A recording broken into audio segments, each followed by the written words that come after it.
Good morning everyone, welcome back to my YouTube channel. तो आज का हमारा टॉपिक होगा और आज है हमारी थर्ड क्लास और आज का टॉपिक है हमारा डिस्ट्रीब्यूशन, जिसको हिंदी में कहते हैं वितरण।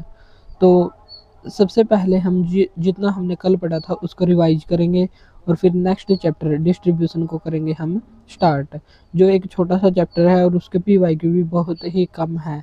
तो हम 10 या 15 मिनट में कंप्लीट चैप्टर को कर देंगे। तो कल हमने पढ़ा था स्केयर ऑफ अपोजिशन, यानी कि स्केयर हमने बनाया था और उसके अपोजिशन या अपोजिट पार्ट को हमने देखा था। तो इसमें A, E, I, O होते हैं और A और O एक दूसरे के कॉन्ट्राडिक्टरी अपोजिट होते हैं और I और E ये भी कॉन्ट्राडिक्टरी अपोजिट होते हैं, यानी कि A O के अपोजिट और I E के अपोजिट होता है। फिर नेक्स्ट पार्ट में हमने देखा कि जो ऊपर वाले होते हैं यानी कि यूनिवर्सल ये यूनिवर्सल अफर्मेटिव और यूनिवर्सल नेगेटिव, इन दोनों की क्वांटिटी तो एक जैसी है लेकिन क्वालिटी अलग अलग है। इनको कहा गया कॉन्ट्रेरी, और कॉन्ट्रेरी में एक सिचुएशन थी कि अगर एक ट्रू है तो दूसरा फॉल्स होगा, अगर एक फॉल्स है तो दूसरा कैन नॉट डिटरमाइंड होगा। बोथ कांट ट्रू, दोनों एक साथ सच नहीं हो सकते, लेकिन बोथ कैन फॉल्स, लेकिन दोनों एक साथ फॉल्स हो सकते हैं। फिर हमने देखा सब कॉन्ट्रेरी ऊपर वाला था और सब कॉन्ट्रेरी नीचे वाला। इसमें बात होती है पार्टिकुलर की, जैसे सम और सम नॉट की या आई और ओ की, इन दोनों के बीच रिलेशन को बताया जाता है। और इनमें भी कंडीशन है कि बोथ कैन बी ट्रू, दोनों ही सत्य हो सकते हैं। बोथ कांट बी फॉल्स, दोनों असत्य नहीं हो सकते। अगर एक फॉल्स है तो दूसरा ट्रू होगा, अगर एक ट्रू है तो देन दूसरा डेट कैन नॉट डिटरमाइंड होगा। फिर हमने देखा था ट्रूथ डाउनवर्ड। ट्रूथ डाउनवर्ड का मतलब क्या होता है, जैसे ए है, ए अगर ट्रू है तो इसके नीचे वाला भी ट्रू होगा, अगर ई ट्रू है तो इसके नीचे वाला भी ट्रू होगा।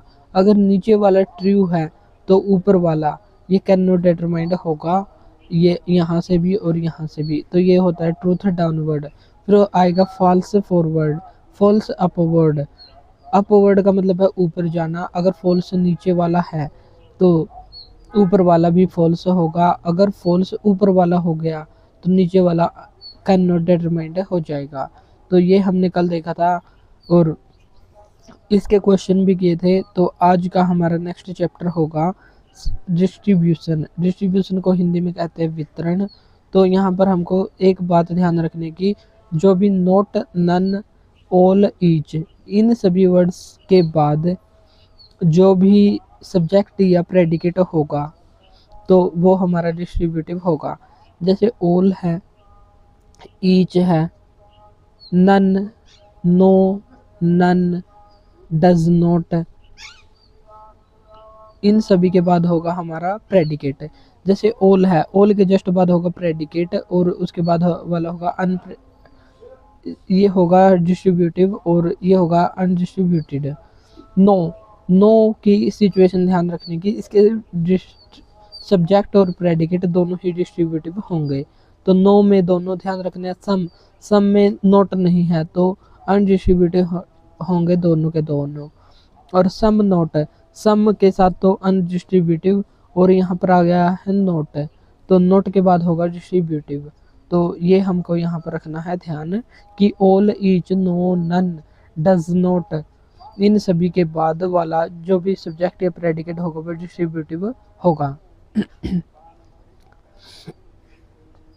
और यहाँ पर एक बात और ध्यान रखनी है, ऑल का कॉन्ट्राडिक्टरी ये होता है सम नॉट और नो का कॉन्ट्राडिक्टरी ये होता है सम।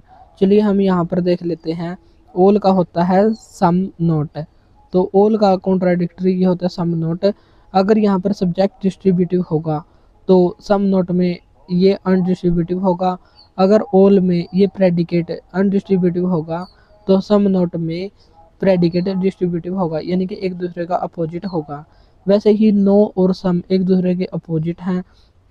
नो में हमने देखा कि दोनों डिस्ट्रीब्यूटिव होंगे, तो नो में डिस्ट्रीब्यूटिव हैं तो सम में अनडिस्ट्रीब्यूटिव हो जाएंगे दोनों के दोनों। तो हम अगर एक याद रखें तो दूसरा अपने आप राइट आंसर यहाँ पर हमको मिल सकता है। जैसे ऑल है, ऑल डिस्ट्रीब्यूटिव है, सब्जेक्ट और प्रेडिकेट है अनडिस्ट्रीब्यूटिव। तो इसका अपोजिट होगा सम नॉट, सम नॉट का सब्जेक्ट ये अनडिस्ट्रीब्यूटिव होगा और प्रेडिकेट या हम जिसको ऑब्जेक्ट भी कह देते हैं तो वो डिस्ट्रीब्यूटिव होगा।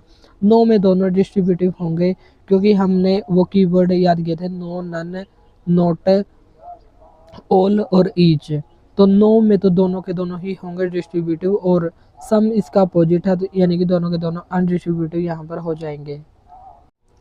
तो एक बात हमको यहाँ पर ये रखनी है, और डिस्ट्रीब्यूटिव और अनडिस्ट्रीब्यूटिव ये कैसे होता है, जैसे ऑल स्टूडेंट और इंडियन, तो हम इनको इंटरचेंज करेंगे और इंटरचेंज करने पर अगर ये सही नहीं है तो ये हमारा डिस्ट्रीब्यूटिव नहीं होगा। जैसे यहाँ पर स्टूडेंट है और एक है इंडियन, तो ये हम ऐसे इसको वेन डायग्राम से समझेंगे, नो डॉग इज कैट। अगर हम इन दोनों को चेंज कर दे, यानी कि कैट को इधर रख दे और डॉग को इधर, तो इन पर कोई इफेक्ट नहीं पड़ेगा, तो ये डिस्ट्रीब्यूटिव हो सकते हैं। Some A P are female या some female are A P, इन दोनों को हम इंटरचेंज करें तो कोई भी फर्क नहीं पड़ेगा, तो ये भी डिस्ट्रीब्यूटिव हो सकता है। Some plants are not green, ये डिस्ट्रीब्यूटिव है, और some green are not plant, तो ये अनडिस्ट्रीब्यूटिव हो जाएगा। सम ये अनडिस्ट्रीब्यूटिव है और सम ये भी अनडिस्ट्रीब्यूटिव है, और यहाँ पर ये डिस्ट्रीब्यूटिव हो जाएगा और ये फॉल्स होगा और ये है ट्रू। और ये लाइन लास्ट वाली काफ़ी इम्पोर्टेंट है जो हमको रखनी है कि अगर आपके पास में किसी भी टर्म से पहले ये वर्ड्स या क्वांटिफायर आए तो वह डिस्ट्रीब्यूटिव कहलाते हैं। जैसे सब्जेक्ट है, सब्जेक्ट से पहले आ गया no, not, none, all, each, every, does not, और इनके बाद अगर सब्जेक्ट आए या प्रेडिकेट है तो ये हमेशा ही डिस्ट्रीब्यूटिव होगा। जैसे नो बॉय इज स्मार्ट, यहाँ पर नो आया है और नो का एक स्पेशल केस है कि दोनों के दोनों ही डिस्ट्रीब्यूटिव होंगे। तो यहाँ पर है subject no boy is smart, तो ये स्मार्ट भी डिस्ट्रीब्यूटिव होगा और बॉय भी डिस्ट्रीब्यूटिव होगा क्योंकि यहाँ पर नो या नन आया है। अब हम देखेंगे इसके PYQ। तो आज के जो डिस्ट्रीब्यूशन चैप्टर है उसके 3 ही PYQ हैं और इनको ही हम थोड़ा ध्यान से पढ़ेंगे। Which of the following is correct about the sentence some man are not married, तो हमने और यहाँ पर ऑप्शन में दिया है the subject is distributed, predicate is distributed, both subject and predicate are distributed, neither subject और सब प्रेडिकेट इज डिस्ट्रीब्यूटेड। तो हमको पहले ध्यान रखना कि इसमें डिस्ट्रीब्यूटिव कौन कौन से होते हैं। तो हमने थोड़ी सी बात ध्यान रखी थी कि नोट के बाद वाला हमेशा ही, नोट, नन, इनके बाद वाला डिस्ट्रीब्यूटिव होगा, और सम में हमने देखा था कि दोनों ही अनडिस्ट्रीब्यूटिव होते हैं। तो सम का सब्जेक्ट ये अनडिस्ट्रीब्यूटेड होगा और ये होगा डिस्ट्रीब्यूटेड, यानी कि प्रेडिकेट डिस्ट्रीब्यूटेड है ओनली। तो यहाँ पर प्रेडिकेट वाला ऑप्शन कौन सा है, तो ये हो जाएगा ऑप्शन नंबर बी। तो ये हमारा राइट आंसर यहाँ पर हो जाएगा। नेक्स्ट क्वेश्चन है in a proposition which is particular affirmative. Particular affirmative तो हमने पहली क्लास में किया था, universal affirmative, universal negative, universal, तो और था पार्टिकुलर अफर्मेटिव और पार्टिकुलर नेगेटिव। तो यूनिवर्सल अफर्मेटिव ये कौन सा होता है, ऑल, और यूनिवर्सल नेगेटिव ये होता है नो, और यहाँ पर बात हुई है पार्टिकुलर अफर्मेटिव यानी कि सम की बात यहाँ पर हुई है, सम, ओनली सम की बात। तो ऐसे नाम देकर भी ये पूछ सकता है कि पार्टिकुलर अफर्मेटिव में क्या क्या होता है। तो सम में हमने जैसे नो है, नो का अपोजिट होता है सम, यानी कि नो को लिखते हैं ई और सम को लिखते हैं आई, ये दोनों एक दूसरे के अपोजिट होते हैं। यहाँ पर ऐसा भी पूछा जा सकता है कि इन अ प्रीपोजिशन विच इज आई, तो यहाँ पर आई लिखकर भी आ सकता है। और अब आया है पार्टिकुलर अफर्मेटिव, तो नो में दोनों डिस्ट्रीब्यूटिव होते हैं और सम में दोनों ही अनडिस्ट्रीब्यूटेड होते हैं। तो अनडिस्ट्रीब्यूटेड यानी कि सब्जेक्ट और प्रेडिकेट वितरित नहीं होते, not distributed. Subject term is distributed but the predicate is, ये हमारा राइट आंसर नहीं होगा। Neither the subject nor the predicate is distributed, ना तो सब्जेक्ट और ना ही प्रेडिकेट डिस्ट्रीब्यूटेड होते हैं, तो ये सेकंड वाला हमारा राइट आंसर हो जाएगा। आज का थर्ड और लास्ट क्वेश्चन है, in the statement no dog are reptiles which terms are distributed. तो यहाँ पर आया है नो, यानी कि पर्टिकुलर, ये आया है यूनिवर्सल नेगेटिव या नो इसको कह देते हैं, और ए के बाद आता है ई टाइप का सेंटेंस भी इसको हम कह देते हैं।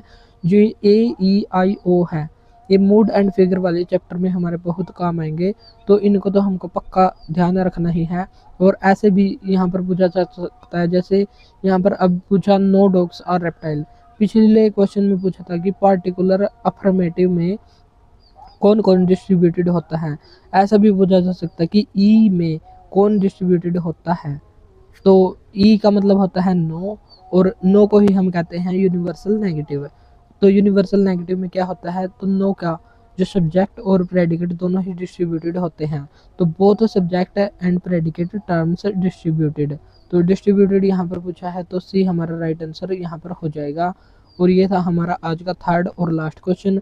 तो हमने 11 मिनट में ही आज का चैप्टर कर दिया है ख़त्म, और कल को हम करेंगे लॉजिकल इक्विवेलेंट, यानी कि तार्किक समतुल्य वाला चैप्टर को हम कंप्लीट करेंगे।